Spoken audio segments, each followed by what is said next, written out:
Hi everybody, Angel here with confidenceiscatchy.com. Thanks for tuning in. Happy Saturday afternoon.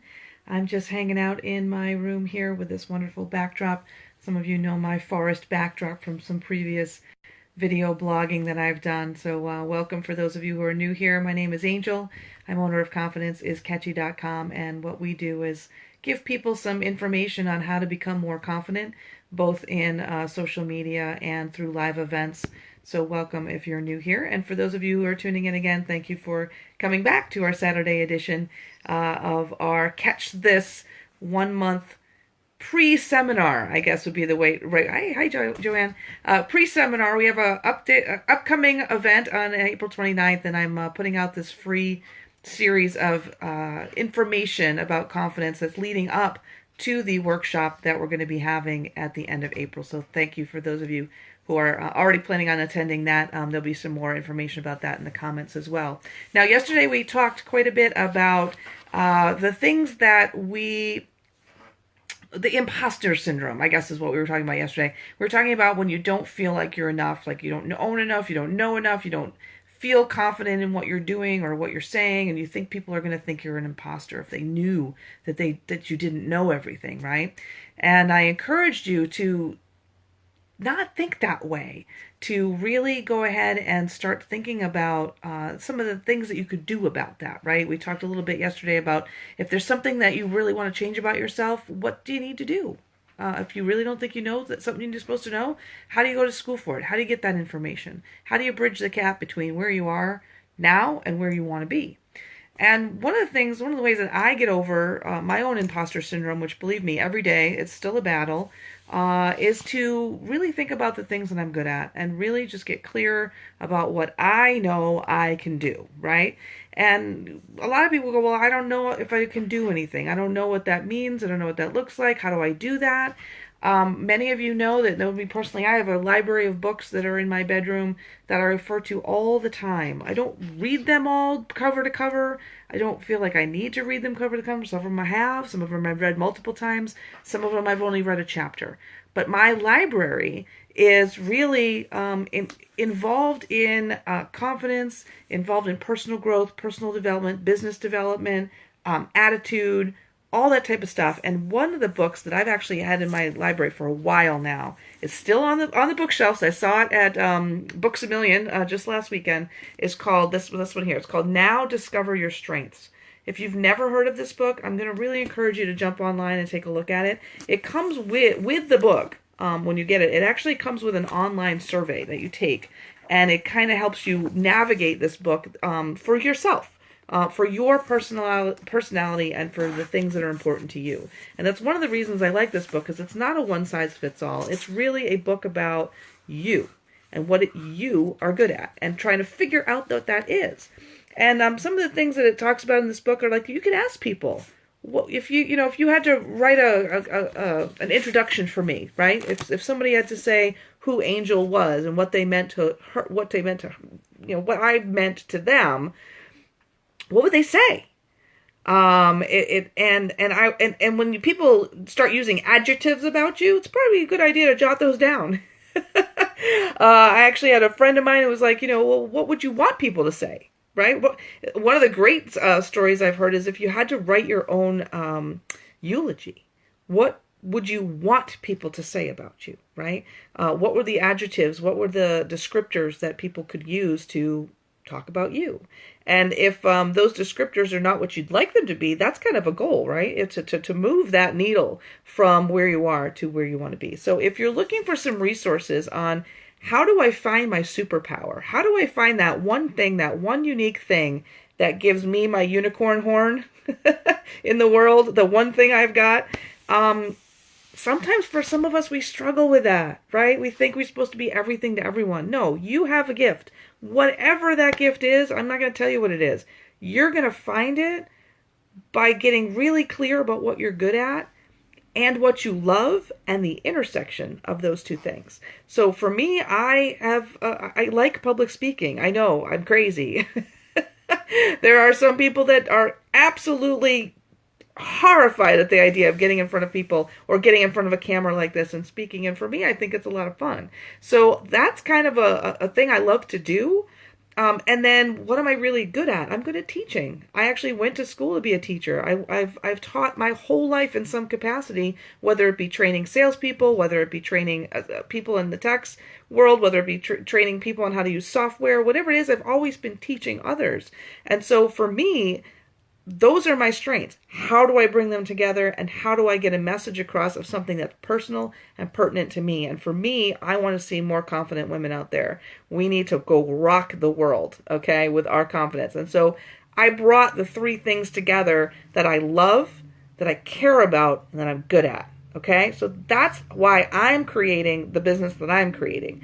What are the things that you love, care about, and are good at?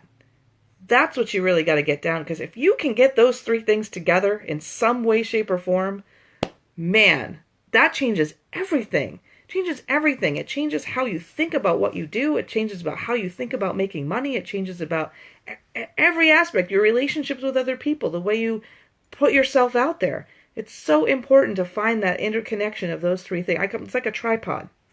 So this book, as we talked about, and my friend Joanne here is like, hey, I love that book. I have that book. This book, if you haven't done it in a while, this is a good book to do the test a couple of times over the course of your lifetime, because you will change. Your priorities change. This book, so influential in my early development, if you will, of who I was. I actually encourage other people to do it and then share with their friends the results. In fact, if you guys want to get together someday, we'll do that. We'll get together and we'll have some drinks and we'll do this online together.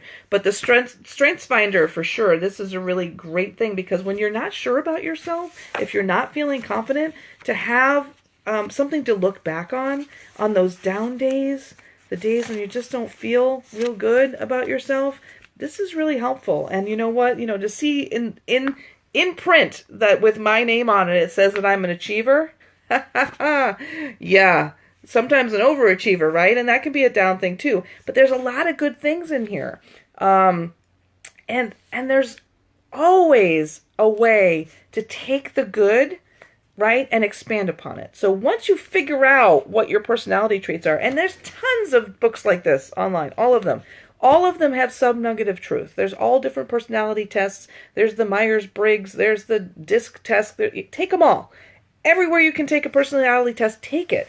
Because what it teaches you is what's important to you and what strengths you can bring to the forefront. So I am a huge proponent. If there's and I'm not talking about the ones on Facebook that ask you, like, the silly questions. Those are just, people trying to get your profile, right?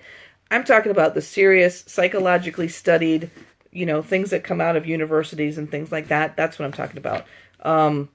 Those kind of personality tests, Myers-Briggs, I think, is really important. I think there's so many. 8 Languages of Money, for those of you who know my friend Liz, she's got one on her website, 8 Languages of Money. Really, really different way of looking at who you are as a person and your relationship with money. There's so many of them out there. I'll put a couple of links up, but those things are clues. Right? When you start seeing the same theme over and over and over again, when you're taking all these different types of tests, when you see a theme, that's a clue. And you should write it down. And then you should ask your friends, does this, how would you describe me? Well, what would you say if I asked you to, introduce me at a party or at a speaking event? What would you say about me? What things do you think I'm good at? What things do you think I'm not so good at? And let them tell you, because, if they're really your friends, they're going to be honest. They're going to be honest, and you're going to get a lot of great feedback on what it is that your strengths are, so that you can amplify those. And that's what we're going to talk about over the next couple of days. So once you figure it out, write a couple things down. Now, this is not a novel, okay? This is not like write down everything you could possibly do. This is a couple of things that we're going to work on over the course of time that are going to allow you to get more confidence. Because when you have a few things you can focus on and you can really put some energy into them, the confidence you get back from building that, whatever that is for you, is just going to bleed over into everything else. You're just going to feel so much better in all other areas of your life when you have something real solid that you can hold on to. So get out there, look at some of these books. This one again, Now Discover Your Strengths by Buckington and Clifton.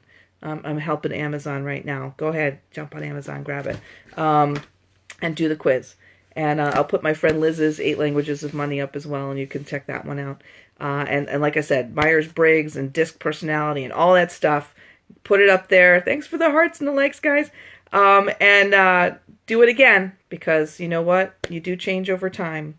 And it's really a nice process to be able to see how you can move forward. So for those of you who haven't checked it out yet, go to confidenceiscatchy.com. You'll get a link to your free confidence report. You'll also get the opportunity to take a look at the conference that we're doing at the end of the month. We have 2 amazing speakers coming. It's not just me. We have some really, not that I'm not amazing, because I kind of am, but I want you to come and see some of my friends that are going to be speaking as well and doing demonstrations. It's going to be a really great day. So there's more information about that at the website as well. And for those of you who don't know, I have taken all of these videos that we're doing this month and I'm putting them on my YouTube channel, which is Confidence is Catchy. So if you haven't checked that out, come on over there as well. I'm getting all the social media outlets in the month of April so that everyone can find us. If you have some friends, tag them below. A like, a share, a heart, a smiley face, an O face. I don't care. Hit a button below. And hopefully we'll see you tomorrow when we talk more about acknowledging your gifts. Talk to you soon. Bye.